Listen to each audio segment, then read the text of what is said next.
O general japonês Hideki Tojo é um homem controlador e de sangue frio, responsável por milhões de mortes. Em umas 3 semanas, 300 mil são massacrados. Alguns são destripados, outros enterrados vivos, outros decapitados. Os que têm mais sorte são baleados. Em sua busca do poder absoluto, ele trava a guerra mais suja jamais vista. As pessoas eram dissecadas vivas, sem anestesia. Isso era pior do que qualquer filme de terror que você possa imaginar. É algo incompreensível. Esta é a história do líder japonês que foi responsável pelo ataque em Pearl Harbor, por um holocausto asiático e pela tortura de prisioneiros de guerra.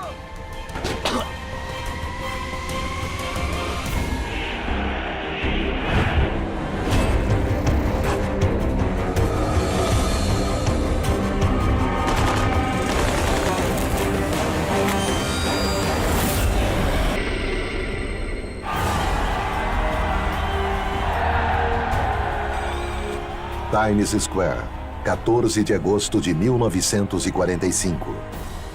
Os americanos têm muito para comemorar nesta festa do Dia da Vitória sobre o Japão. Mas a 11 mil quilômetros dali, um bizarro drama particular está acontecendo em um subúrbio de Tóquio. Com sua casa cercada por tropas dos Estados Unidos, que estão lá para prendê-lo por crimes de guerra, o general Hideki Tojo, o desmoralizado primeiro-ministro do Japão, se prepara para morrer por suas próprias mãos. O suicídio é algo que todos os samurais veem como um ato honrado. Mas o que ele fez foi diferente. Ele vai até seu médico e pergunta onde fica o coração. E o médico, com um pincel de carvão, marca um X sobre o coração dele. Tojo, o homem que declarou guerra contra os Estados Unidos, nunca esteve em um campo de batalha. Ele está mais acostumado com canetas tinteiro do que com pistolas. Ele pega a pistola, mira muito mal e atira em si mesmo.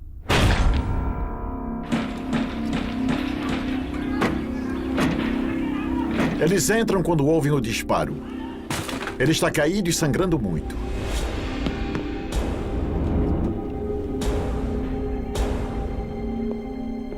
Ele atirou no estômago e não no coração. Esse é o começo do patético capítulo final do mais perverso senhor da guerra. Um homem com uma visão doentia sobre como seu país deveria ser e que, ao tentar torná-la realidade, causou a morte de milhões. Sua jornada até esse momento começou décadas atrás, quando o Japão e os Estados Unidos eram aliados.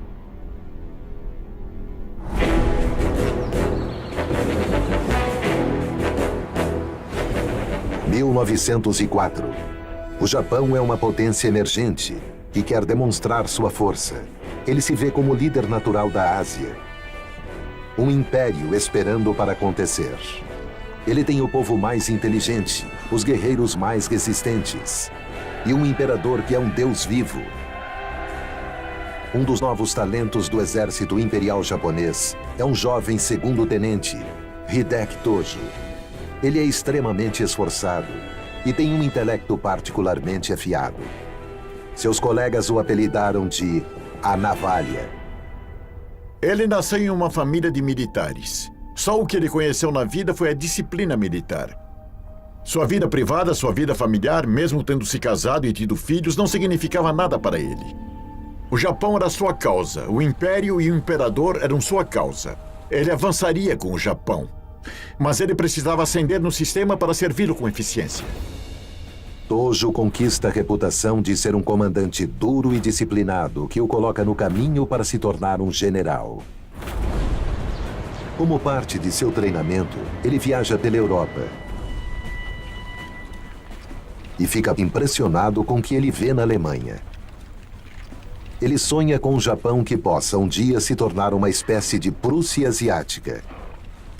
extremamente disciplinado e com uma orgulhosa tradição militar.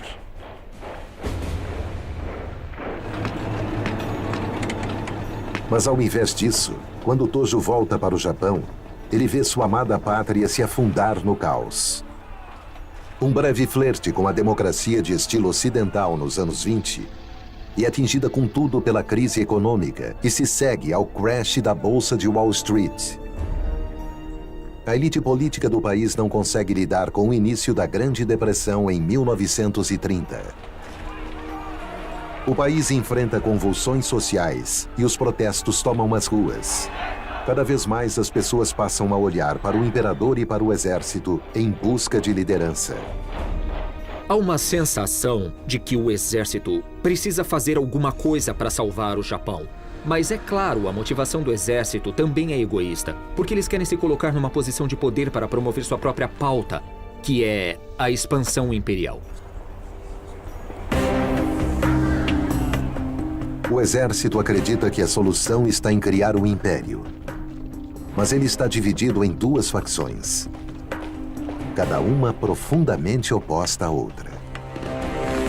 Você tem a Kodoha, a facção do caminho imperial em inglês. E esses caras estão principalmente interessados em tentar derrubar a União Soviética, por incrível que pareça. O Japão e a União Soviética têm rivalizado há séculos pelo controle do Nordeste Asiático. E a Kodoha quer acertar as contas com os russos. O outro grupo, a Toseiha, conhecida como Grupo do Controle, está principalmente interessado numa guerra com a China. Eles sabem que invadir a China vai fornecer os recursos naturais de que o Japão precisa desesperadamente para construir seu império. A Toseiha também defende a adoção de táticas e métodos militares mais modernos, tecnocráticos e ao estilo europeu.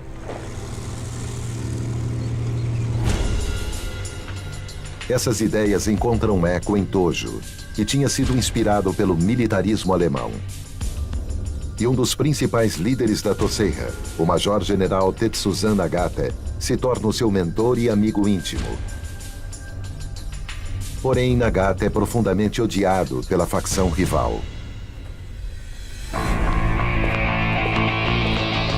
E conforme as tensões aumentam entre os dois lados, um jovem oficial da Kodoha, o tenente-coronel Saburo Aizawa, decide resolver o assunto com suas próprias mãos.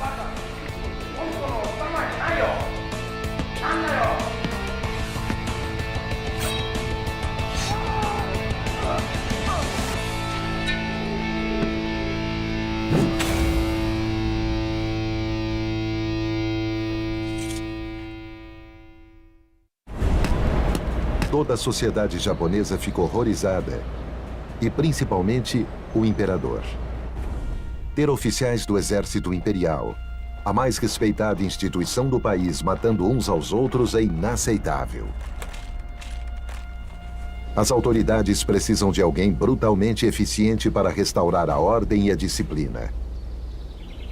A escolha óbvia é Tojo, a navalha. Tojo era meio desconhecido. Na prática, ele acaba favorecendo a facção controle. E assim, ele basicamente extermina a facção contrária. Tojo começa sua inexorável ascensão ao poder. Sua tarefa é identificar os oficiais por trás do assassinato e levá-los a julgamento. Seus métodos envolvem intimidação e tortura.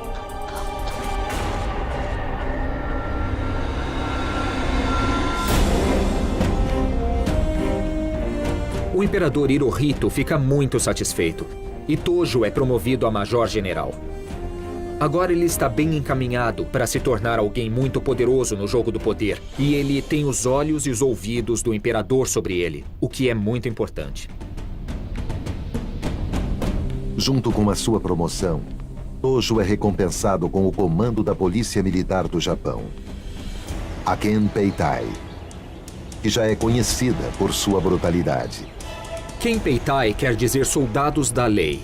Isso já indica, logo de cara, que eles são uma espécie de tropa política e judicial. O que começou com uma força policial militar, agora se transforma em algo parecido com a Gestapo de Hitler, procurando possíveis subversivos em todo o Japão e em seus territórios. Eu diria que a Kempeitai provavelmente era a força militar mais paranoica que já existiu. Eles basicamente suspeitavam de todo mundo. A primeira coisa que ia acontecer com você, se você fosse levado por eles para um interrogatório, é que eles iam te espancar com uma brutalidade extrema antes mesmo de fazerem perguntas.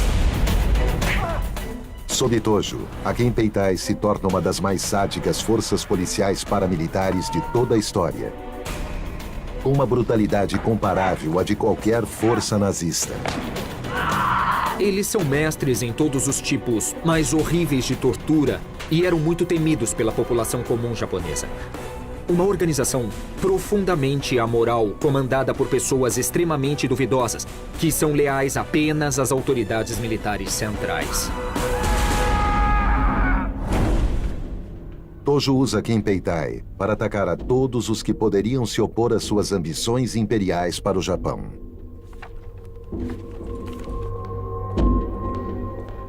Eles vão atrás dos comunistas. Eles também perseguem os social-democratas, os cristãos e qualquer outro grupo que se opusesse a esses autoritários que cultuavam o imperador e queriam criar um império aos megalomaníacos que agora estavam no comando do governo.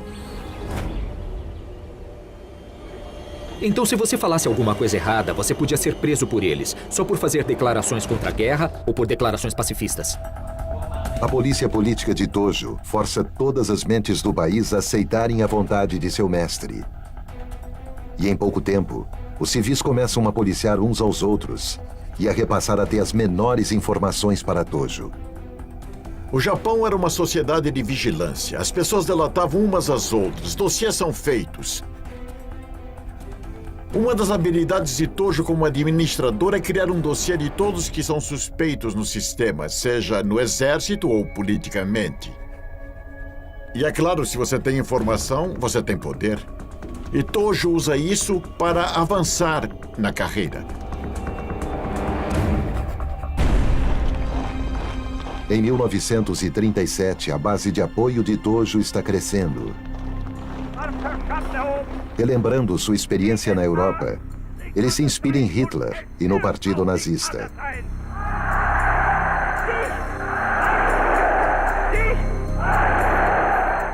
Tojo é atraído por uma das principais ideias nazistas, a de que a expansão territorial seria justificada pela superioridade racial. Eles têm um tipo de ideia muito similar à de Lebensraum dos alemães, de espaço vital, de que os japoneses, de algum modo, têm o direito de se expandir rumo à China e de usar os chineses como mão de obra barata, como escravos, e também de roubar todos os recursos minerais de lá. Eles veem os chineses como sub-humanos, assim como os nazistas veem os povos eslavos como o Untermenschen. Essa crença dá ao exército imperial japonês o direito de invadir a China. E eles começam com uma brutal campanha de terror para mostrar aos chineses quem está no controle. O mundo observa horrorizado, enquanto Tojo, apesar de não estar diretamente envolvido, está muito satisfeito.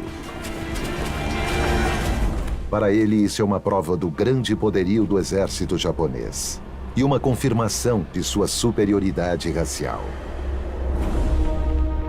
Essas 6 semanas de inferno na Terra ficam conhecidas como o Massacre de Nanquim.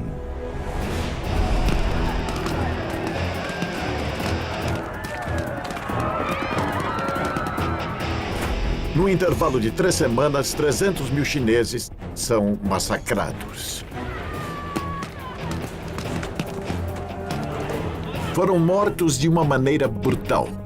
Alguns são estripados, outros são cobertos com gasolina e incendiados, outros são enterrados vivos, outros decapitados. Os que têm sorte são baleados. E junto desse tratamento monstruoso dos civis, o estupro em série de umas 20 mil mulheres em um período de 3 semanas. E o assassinato das mulheres violentadas com baionetas após os estupros em massa. É quase inacreditável e difícil de descrever. Por sua posição, Tojo estava bem informado sobre isso.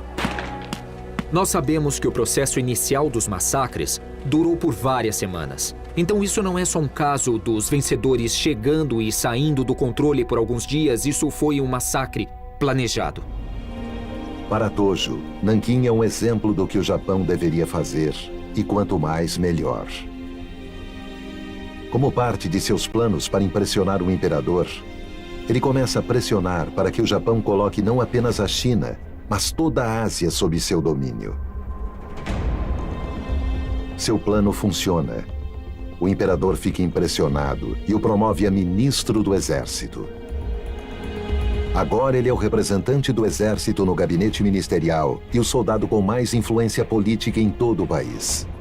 Assim como ele entrava no gabinete como ministro do exército, ele passava a ter o palanque. E ele era um homem muito bem articulado, que falava com firmeza e que tinha opiniões bem fortes. Nas reuniões de ministros, Tojo dominava os debates. Com seus novos poderes, Tojo pretende consolidar o controle do Japão sobre os chineses, esmagando qualquer tipo de resistência.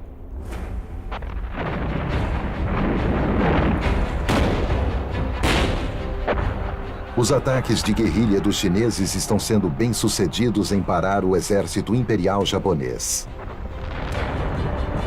O general no controle propõe uma política radical para lidar com esse problema, e Tojo a autoriza.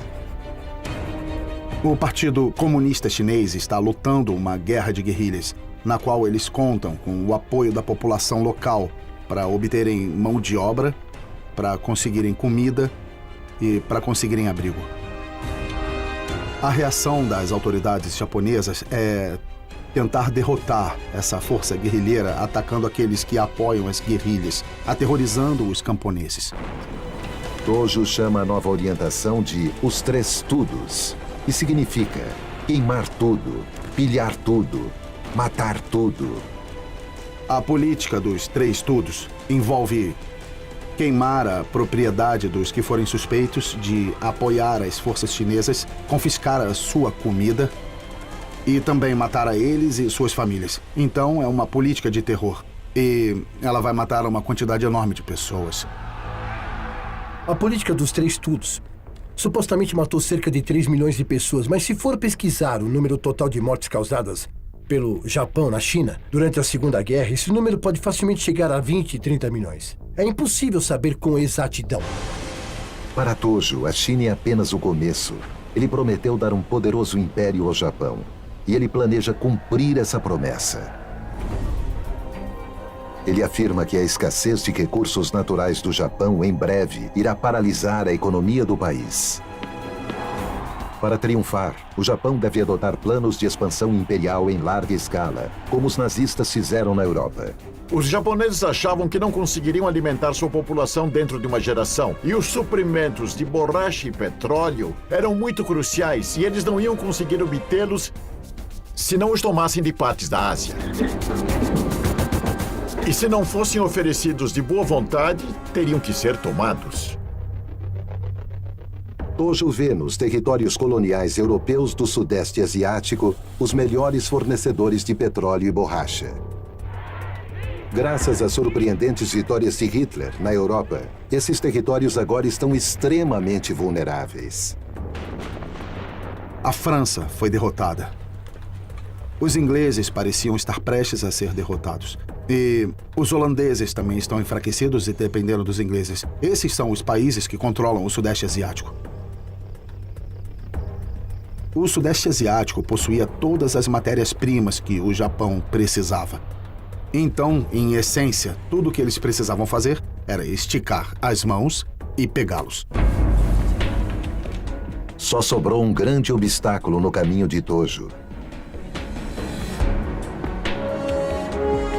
Os Estados Unidos da América. Ele está convencido de que eles nunca vão aceitar um império japonês. Desde o começo dos anos 30, o Japão imaginava que teria de entrar em guerra com os Estados Unidos. E em 1939, Tojo achava a guerra inevitável. Nem todos concordam. Um dos opositores da sede de guerra de Tojo é o primeiro-ministro civil Fumimaru Konoe, que é um negociador e um diplomata. Mas quando Konoe se mostra incapaz de superar a popularidade de Tojo entre os ministros e com o imperador, e com a guerra parecendo inevitável, ele resolve renunciar. Tojo, o ministro favorito do imperador, assume seu lugar. Agora, ele não é apenas o soldado mais poderoso do país, mas também o seu político mais poderoso. Finalmente, ele pode terminar suas ideias em realidade.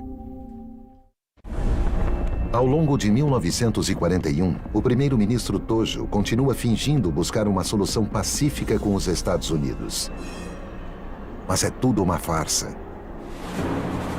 Secretamente e em minuciosos detalhes, ele está preparando um ataque surpresa que ele acredita que irá incapacitar os Estados Unidos no Pacífico. Para ajudá-lo na guerra que se aproxima, ele faz algo realmente horrível. Ele começa a investigar métodos para matar pessoas com mais eficácia. Sua polícia secreta, o Kenpeitai, monta um laboratório para pesquisar toxinas como a do antrax. O projeto é chamado de Unidade 731.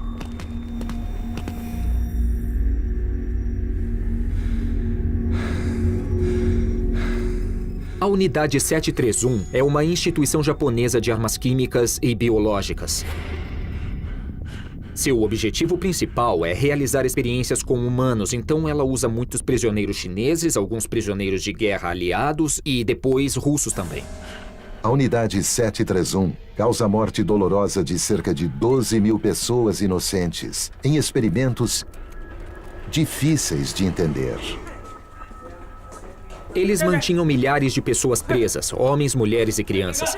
As pessoas eram dissecadas vivas, sem anestesia, porque a anestesia poderia interferir nos resultados finais. Os cientistas de Tojo realizam experimentos de uma crueldade inimaginável, sistematicamente investigando os extremos do sofrimento humano. Muito do que hoje sabemos sobre queimaduras de gelo vem da Unidade 731. Porque eles puderam fazer experimentos em humanos, como congelar partes do corpo de várias formas, para ver como as queimaduras de gelo se espalhavam. O primeiro-ministro é frequentemente informado com o resultado desses experimentos, e ele garante que a unidade seja frequentemente reabastecida com vítimas vivas. Eles pegavam homens, mulheres e crianças e amarravam em postes e em áreas de treinamento de alvos que eles bombardeavam com aviões. Eles testavam lança-chamas em seres humanos. Era pior do que qualquer filme de terror que você possa imaginar. É uma coisa incompreensível. Eles exploraram os limites mais sombrios da crueldade humana em nome da ciência. No final de 1941, as preparações de Tojo para a guerra com os Estados Unidos estão completas.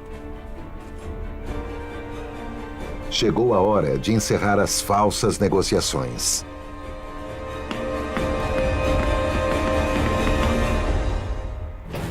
Quando a decisão de ir à guerra é feita, há um sentimento de orgulho, de autoconfiança e uma ênfase no moral e uma crença de que o Japão é semidivino e não pode ser derrotado em conflito. Eles se tornaram vítimas de sua própria propaganda. Tojo começa seu ataque contra os Estados Unidos da forma como pretende continuar a guerra. Com um ataque surpresa contra a base naval de Pearl Harbor. Seu primeiro ato de guerra é um crime.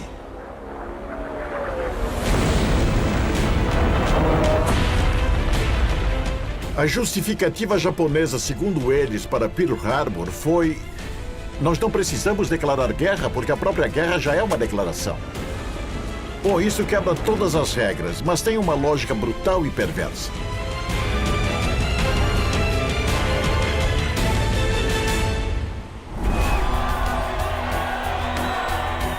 Em Tóquio, uma grande empolgação toma conta da população. O sucesso do ataque contra Pearl Harbor transforma Tojo num herói nacional. Agora ele coloca em marcha a segunda fase de seu plano.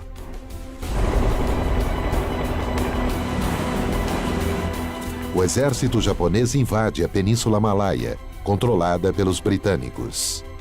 Em sua ponta está um dos prêmios mais cobiçados pelo Japão, Singapura. O Japão nunca assinou a Convenção de Genebra. E em um manual de campanha do exército escrito por Tojo, ele afirma claramente que na guerra, a rendição é um ato desonroso. Por causa disso, os soldados japoneses são impiedosos com os aliados.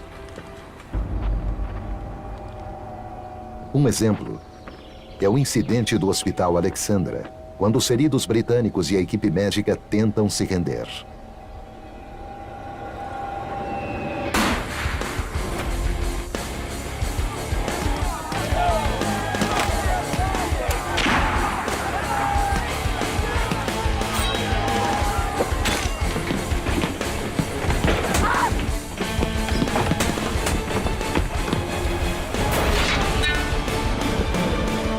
Esses caras podiam estar deitados nas camas do hospital ainda com ferimentos de combate, mas os japoneses não se importavam. Esses excessos de brutalidade são incentivados pela poderosa mistura feita por Tojo entre o nacionalismo japonês e a ideologia racista adotada dos nazistas. Os japoneses sentiam uma enorme raiva e xenofobia e tinham um enorme sentimento de vingança contra os aliados ocidentais. Era uma guerra racial. Eles estão simplesmente matando pessoas em grandes quantidades para pôr para fora um pouco desse ódio xenofóbico acumulado pelo Ocidente. Mais e mais vezes, conforme a máquina de guerra de Tojo se espalha pelo Sudeste Asiático, esse mesmo padrão de selvageria irracional se repete. Em dezembro de 1941, o Japão invade as Filipinas. E rapidamente empurra as mal preparadas forças filipinas e americanas até a península de Bataan. A Batalha de Bataan termina com uma enorme rendição americana.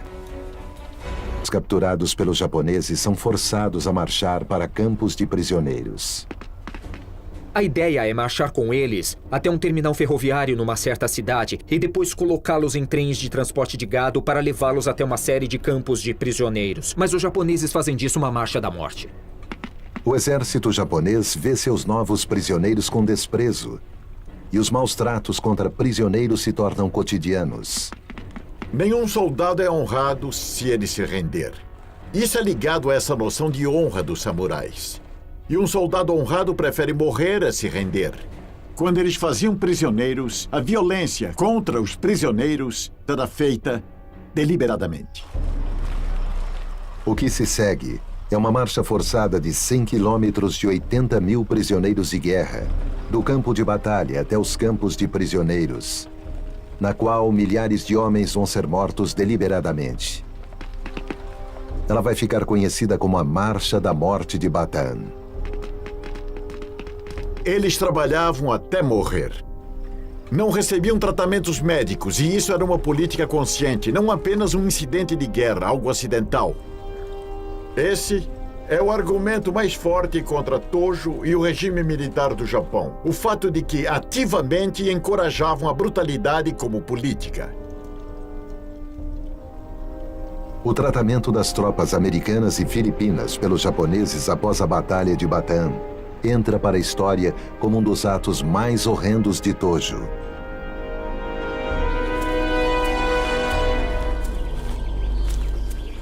E nós vemos uma grande quantidade de assassinatos aleatórios logo no começo. Por exemplo, qualquer um que fosse muito alto, geralmente era marcado para ser agredido ou morto, porque quanto mais alto você fosse, mais anglo-saxão você era na visão dos japoneses.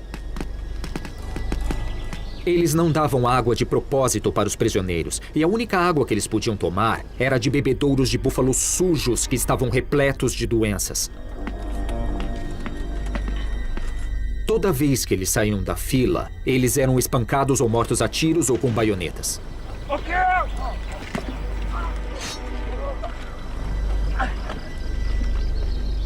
Todo esse processo era para aliviar a carga, digamos assim. Eles matavam praticamente todos que não conseguissem mais caminhar com as próprias pernas. Qualquer um que estivesse doente, ferido ou machucado de algum modo. Esse é um dos episódios mais chocantes no tratamento de prisioneiros de guerra aliados. A escala dos assassinatos cometidos pelo exército japonês é uma coisa muito singular e muito extraordinária.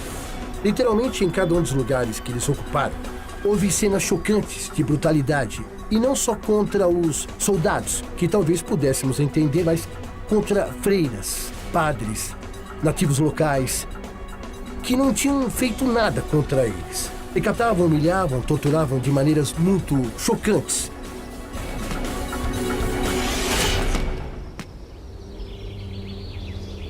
Não há dúvidas de que essas atrocidades são apoiadas por Tojo. Ele mais do que ninguém promoveu abertamente o desprezo aos estrangeiros e aos povos inferiores. Sendo um coletor compulsivo de informações, ele recebe relatórios constantes e detalhados sobre tudo o que acontece. Você tinha a Cruz Vermelha divulgando a informação de que havia acusações de maus-tratos contra prisioneiros de guerra. Então, Tojo sabia que essas acusações tinham sido feitas e estava sabendo que isso estava acontecendo. Por acaso ele intervém para indicar que esse comportamento era inaceitável? Não há nenhum indício que indique que ele fez algo sobre isso. Conforme o exército imperial japonês varre a Ásia, ele faz milhares de prisioneiros de guerra americanos, britânicos, holandeses e australianos. Movidos pelo ódio racial, as tropas de Tojo tratam seus prisioneiros pior do que animais de carga, expondo-os a fome, torturas e execuções arbitrárias. 140 mil tropas aliadas são capturadas. Cerca de 30 mil homens morrem de fome, doenças e maus tratos.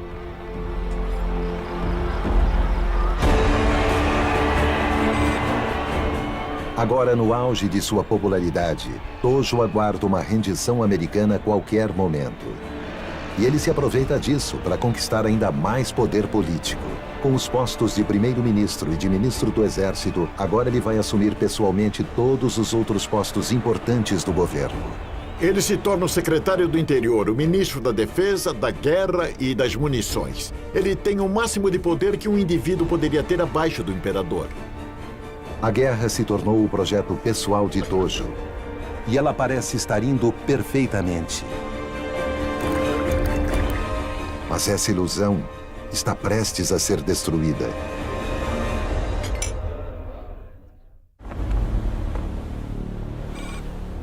A 4.000 quilômetros de Tóquio, no Pacífico, uma importante base americana no minúsculo atol de Midway se torna o cenário da primeira derrota naval japonesa em 75 anos.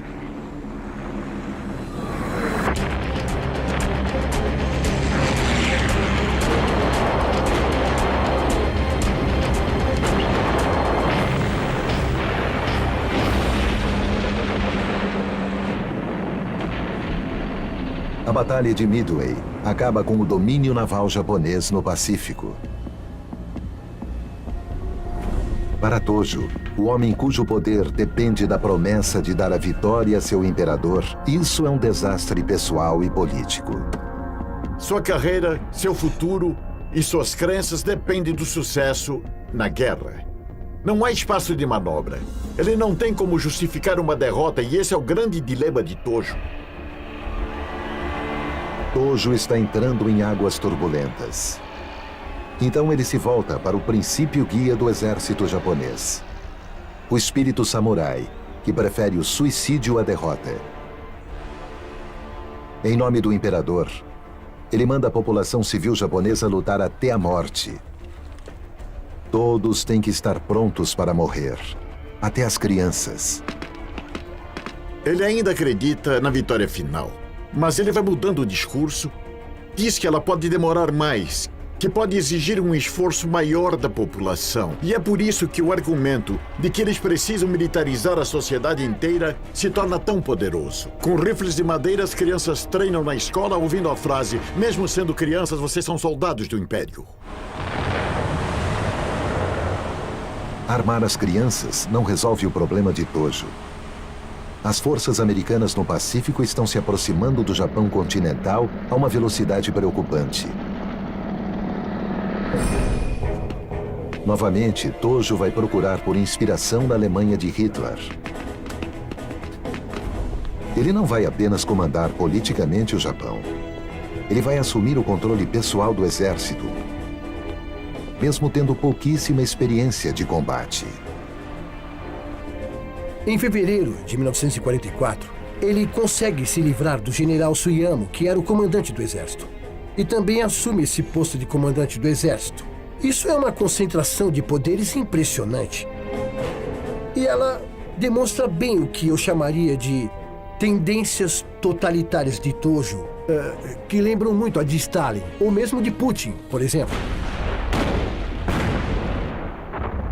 A situação que ele enfrenta seria um desafio mesmo para um comandante muito experiente. As forças americanas estão bloqueando os campos de petróleo recém-conquistados do Japão, o que aumenta a pressão para obter novos recursos. Então Tojo apoia um plano completamente temerário para invadir o rico e fortemente protegido subcontinente da Índia. Seu plano é forçar os ingleses a saírem da guerra.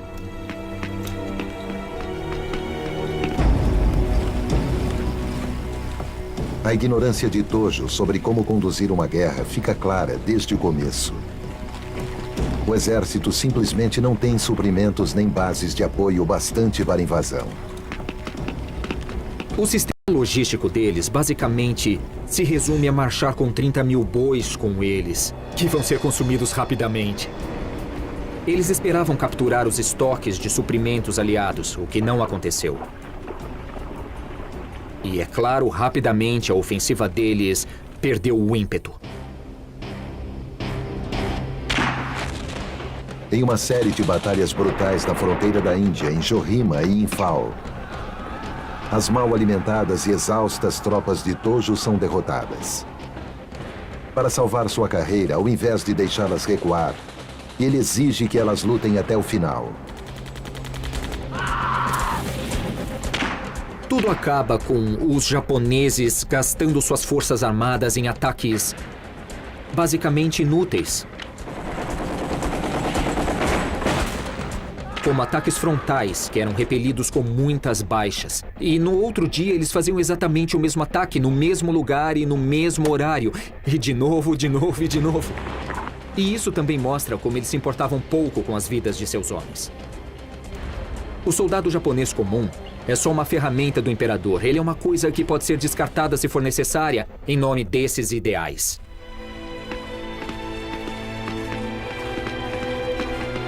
Finalmente, o exército de Tojo bate em retirada. Derrotado, graças às ideias doentias e à colossal incompetência de seu comandante em chefe. Cercados e sem suprimentos, eles perdem mais de 1/3 de seus homens. Os japoneses adoecem muito rápido, porque eles não têm as instalações médicas que os aliados têm. Então, eles vão morrer de desenteria, malária e outras doenças. Depois da Batalha de Imphal, calcula-se que 36 mil soldados japoneses morreram de fome e doenças durante a retirada. E isso de um exército de 90 mil soldados. É um padrão que se repete em todas as frentes de combate japonesas no Sudeste Asiático. A crueldade de Tojo com seus inimigos só é comparável à sua indiferença completa pelo sofrimento de seus próprios homens. Se você for ver as campanhas no Pacífico Sul, para cada soldado japonês morto por um tiro, por um morteiro, ou quer seja, por uma bomba, 10 deles morreram de doenças ou de fome. Pelo menos 10 para 1. É um exército de mortos de fome. Enquanto isso, em Tóquio, está ficando claro que essa guerra não pode ser vencida. Tojo enfrenta cada vez mais pressões políticas e tenta manter a insatisfação popular sob controle. Circulam até rumores sobre planos para assassiná-lo. As coisas simplesmente estão fugindo do controle dele. Começam a surgir reclamações contra ele e de todos os membros do governo. Ele é um líder político derrotado, ele é um senhor da guerra derrotado. E em 44 está claro que o tempo dele está acabando. Mas ao invés de buscar a paz, Tojo decide dobrar a aposta. Enquanto sua aventura indiana desmorona, ele volta sua atenção para a frente do Pacífico. E se for preciso sacrificar civis além de soldados, que seja.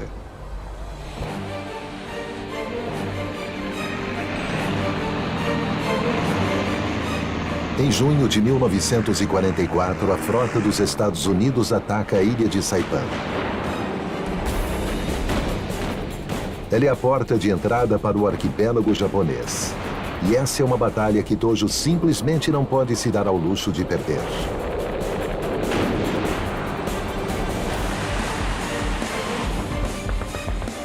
Mas Saipan é capturada. E o general japonês encarregado de sua defesa segue as ordens de Tojo de lutar até a morte, bem como quase todos os seus homens.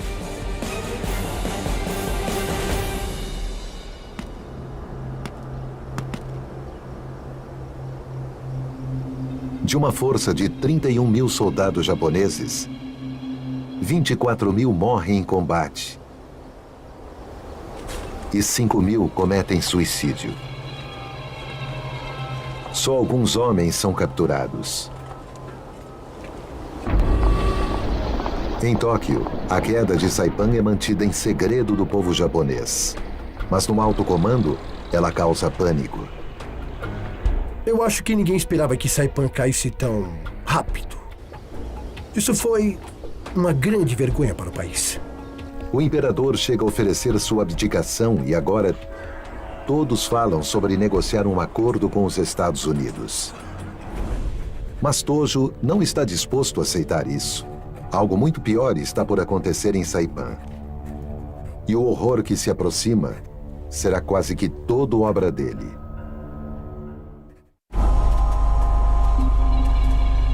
As tropas americanas em Saipan observam chocadas, enquanto muitos e muitos civis japoneses cometem suicídio. Alguns saltando de colinas.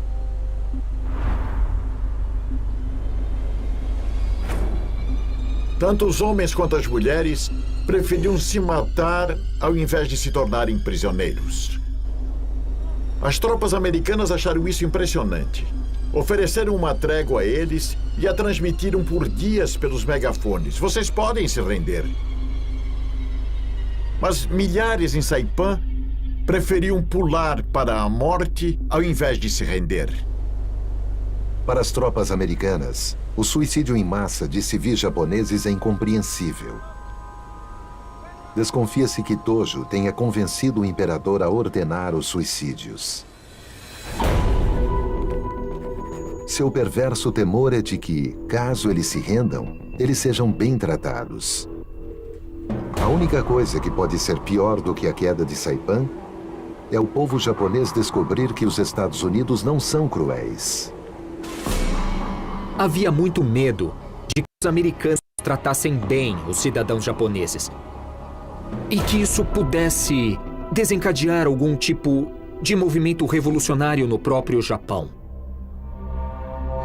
Cerca de 20 mil civis de Saipan morrem por suas próprias mãos, sob ordens diretas de Tojo e Hirohito. É uma tragédia terrível e numa escala terrível. E isso mostra como o exército japonês podia ser insensível e cruel ao estender esse tipo de política tanto para os soldados quanto para os civis. Mas essas mortes desnecessárias não bastam para salvar a navalha. O imperador finalmente perde a paciência. A última tarefa de Tojo como primeiro-ministro é comunicar a queda de Saipan a uma nação chocada e assustada. Sua popularidade era muito alta quando a guerra estava indo bem. E agora há uma grande inversão. Quando a guerra começa a ser perdida e Saipan é um momento crucial, todos se voltam contra ele. Em 18 de julho de 1944, Tojo renuncia como primeiro-ministro. Mas mesmo que sua carreira tenha chegado ao fim, ele criou uma máquina de guerra que não pode ser desligada. E os suicídios de civis em Saipan são apenas o começo. Mesmo ele não sendo mais o líder do Japão, depois de 44, seu legado, o legado militar do qual ele foi defensor, ainda é de que você deve morrer pela causa do Império e do Imperador.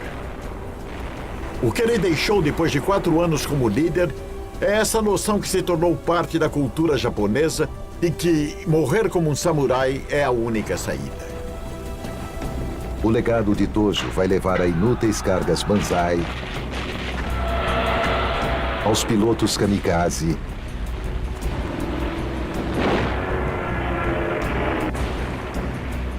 e ao massacre sem sentido de centenas de milhares de soldados e civis japoneses durante mais um ano brutal. Em fevereiro de 1945, os Estados Unidos invadem as ilhas filipinas de Leyte e Luzon, expulsando os japoneses da capital Manila em uma das batalhas urbanas mais sangrentas da guerra. Agora, os americanos se preparam para atacar o arquipélago japonês.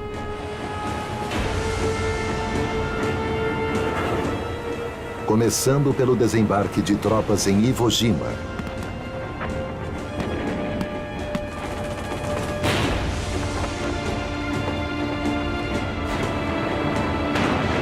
E em seguida, em Okinawa.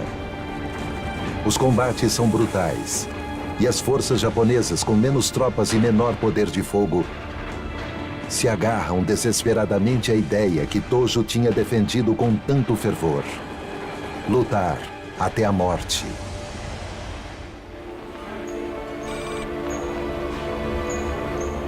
A essa altura, os Estados Unidos já têm uma nova e terrível arma capaz de trazer o Japão de volta ao bom senso. Quando o Japão não responde a um ultimato que exige sua rendição incondicional, a primeira bomba atômica é lançada sobre Hiroshima, em 6 de agosto de 1945.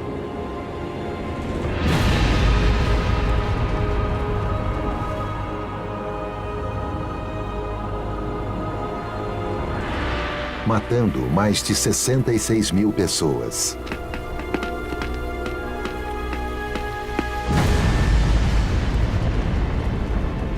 Será necessária uma segunda bomba em Nagasaki para que um Japão completamente derrotado aceite que precisa se render.